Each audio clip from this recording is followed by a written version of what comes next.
Next up on WTV, girls basketball heads to state, Leap Day, and this week's edition of My Life As. WTV's Daily Update starts now.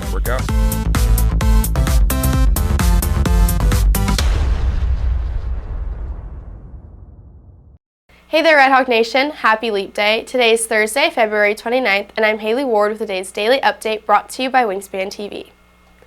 They made it for the first time in school history back in 2016. Now the girls basketball team is headed back to state for the sixth time in the last 9 years. Looking to be the first team in Frisco ISD to win back-to-back state titles, WTV's Ryan Shapiro has more. Making the state tournament on its own is difficult, and winning is even harder. But the girls basketball team has the opportunity to do something no team on campus or in the district has ever done, win back-to-back state championships. Something that feels almost normal to senior Judith Aluga. I feel like kind of bad saying this, but like when everybody was like cheering, saying like, oh my gosh, we made it to state, I was just like sitting there like, oh, this is like the third time. It's just like, it's like routine at this point. Joining the team after transferring from Mount Pleasant this year, junior Isaiah Ferrier is more than ready for the state tournament after Saturday's win. I'm really nervous, but like I'm excited at the same time, just like go get that ring. I was crying because like that was my first time ever like getting this far in playoffs. It was very fun. The goal every year may be to get back to state, but for head coach Ross Reedy, extending the season every year is the main focus. And the reason being is because, one, this team after this week will never be the same, right? Personnel will change, new people will come in, and so this is the only kind of time that we have for each other. And so being able to extend that time, these seniors, I already told them, like next Monday our relationship will be forever different, right?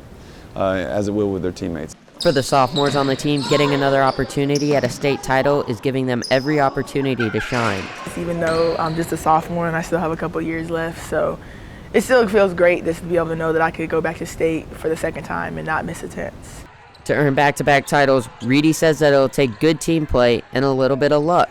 The chemistry, the joy, the preparation, going in and using each other, trusting each other. And then, of course, you're going to have good fortune. Anytime you play really good teams, you always know that there's an opportunity to be beaten or, to fail at your goal, so to speak. And so you think about those things, you prepare the best you can, so that you can face it with courage and confidence. They tip off against Randall tonight at 7 p.m.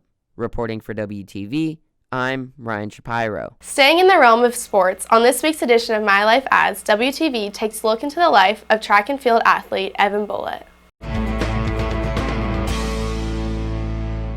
So after we dressed out, we headed up to the track, and then we started doing our warm-up lines where we do stretches to prevent any injuries from happening during our workout.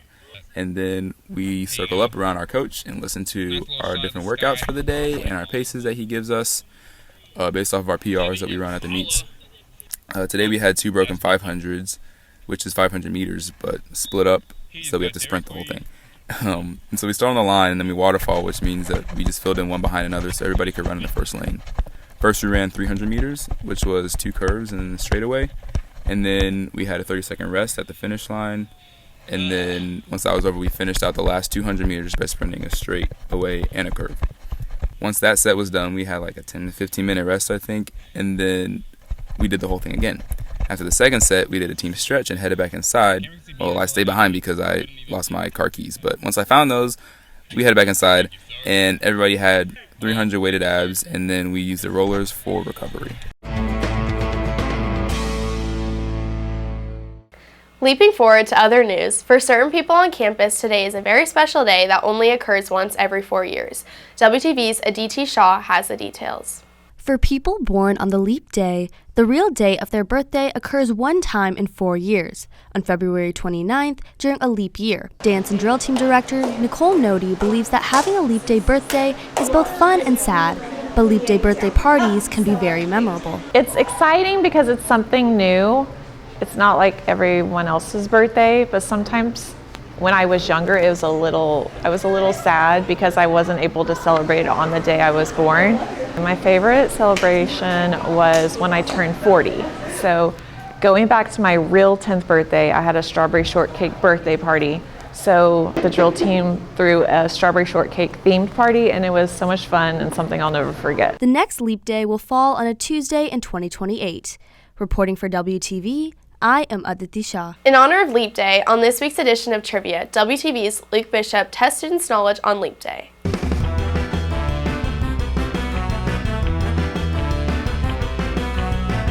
Hey, I'm Luke, back with this week's edition of Trivia. And today, I'll be asking students about leap years. How often does a leap year occur? Every 4 years.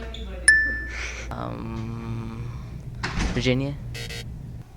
It's once every, it's like you do, it's a calculation. It's like 40 years, but it can't be divisible by 100, but it can add up by 40, something like that.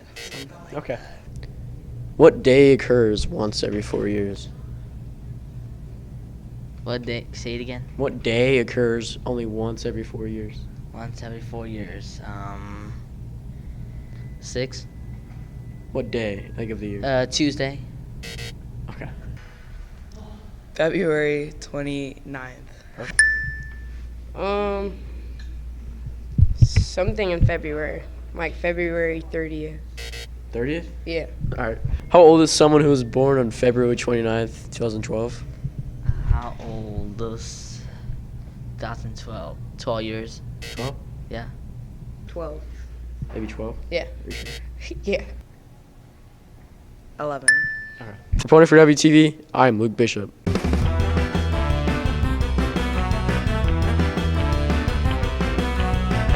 On this edition of STEM Spotlight, WTV's Horace Armand learns about the ozone layer in a different way in AP Environmental Science.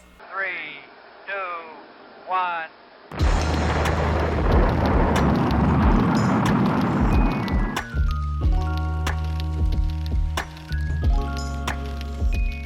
The ozone layer is a vital part of protecting humans from dangerous UV rays. And in a recent activity in AP Environmental Science, students were learning about ozone depletion and given the task to simulate elements joining together and breaking apart. So we went outside to simulate ozone formation, how it naturally forms and breaks, and how when you introduce chlorofluorocarbons into the mix, how that breaks down ozone. It's important to understand ozone because ozone protects us from UV rays, and for a really long time the ozone layer was breaking down, but in the last 15-20 years or so it's been repairing itself, which is pretty cool. It can show us like how in environmental science, when we apply a science-based solution, we can solve a lot of problems. So this activity introduced a model of how that works by having our students simulate oxygen atoms moving around normally and sunlight causing that normal standard formation and breaking of ozone. But we had another model in which students represented chlorofluorocarbons, which destroy the ozone. And so we're able to see in normal situations, ozone levels go up and down, but they stay relatively standard. When you add chlorofluorocarbons, the amount of ozone crashes, because that's what was destroying the ozone layer. But again, now it's repairing itself, which is pretty cool. Many students, including Akash Bhagavati, found this activity to be a lot more hands-on compared to others. I really liked this activity because I felt like it was hands-on. We got to go outside. We usually don't get to go outside for anything. And we got to actually feel the environment. And I really had this hands-on feel with the concepts. Reporting for WTV, this is Horace Rahman. 3, 2, 1.